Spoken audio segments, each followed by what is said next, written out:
November মাস প্রায় শেষ হতে চলল। শীতের অনুভূতি রাজধানীতে, দেশের প্রায় সর্বত্র।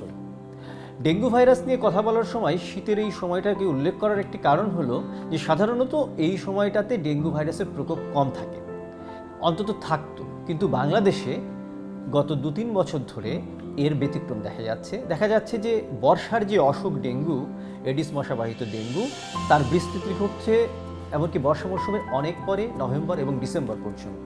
এবারও তাই ঘটেছে।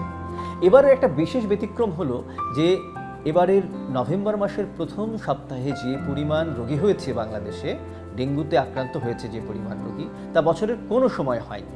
ডেঙ্গু প্রত্যেক দিন বাড়ছে এবং এবছরের সর্বোচ্চ মৃত্যু একদিনে 11 জনের মৃত্যু হয়েছে।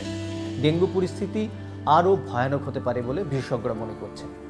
কেন এই নভেম্বরে শীতের মধ্যে ডেঙ্গুর এই প্রকোপ?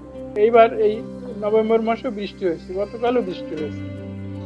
এই জন্য এই কাণ্ডটা হচ্ছে যে যেসব এরিয়াতে ভালো মতন মশার ইনসেকটিসাইড ছড়ানো হচ্ছে না, সেই সব এরিয়া থেকে এই পেশেন্টগুলো আসতেছে। এখন এই পেশেন্টগুলো হাসপাতালে যারা আছে ওনারা বলতে পারবেন কোন এরিয়া থেকে আসতেছে। কিছু কিছু পেশেন্ট ঢাকার বাইরের পেশেন্টও আছে।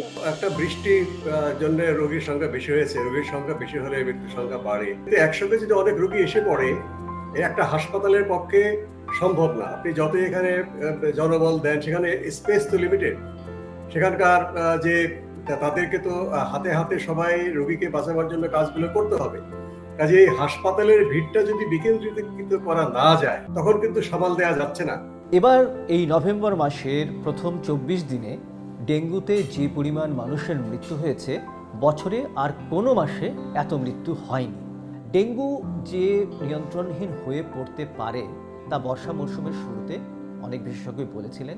কিন্তু কী কারণে এবং কার অবহেলায় ডেঙ্গুতে এত মৃত্যু দেখছে বাংলাদেশ?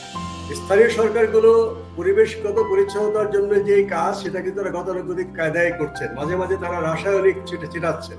এখানে সমন্বিতভাবে যে কীটতত্ত্ববিদদের সাথে একসঙ্গে সমন্বিত করে, রোগতত্ত্ববিদদের সমন্বিত করে সেই জায়গায় তারা যাচ্ছে না। হাতে হাতে কাজটা করা, পরিষ্কার পরিচ্ছন্নতার কাজটা, কোথায় কোথায় মশা লুকিয়ে থাকতে পারে, কোথায় মশার ডিম পাড়ছে, লার্ভা কোথায়, সেই কাজটা কিন্তু আগের সরকার বলেন, বর্তমান সরকার বলেন, কেউ কিন্তু এটা করছে না।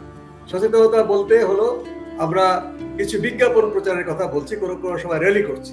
সমন্বয়হীনতা আছে বলেই আমি মনে করি। কারণ এখন আমাদের দেশে তো রাজনৈতিক ডামাডোল তো আপনারা জানেন সবকিছু। এর মধ্যে স্থানীয় সরকারও এফেক্টেড হয়েছে, সেন্ট্রাল গভর্নমেন্টও এফেক্টেড হয়েছে। তার ফলে হয়েছে এই যে আমাদের মশা কন্ট্রোলের অ্যাক্টিভিটি অনেক জায়গায় খুব স্লথ হয়ে গেছে, মানে ইনএফেক্টিভ হয়ে গেছে। সেই জন্য এই কাণ্ডটা হয়েছে। তো এই অ্যাডমিনিস্ট্রেশনের একটা এফেক্ট এখানে আছে।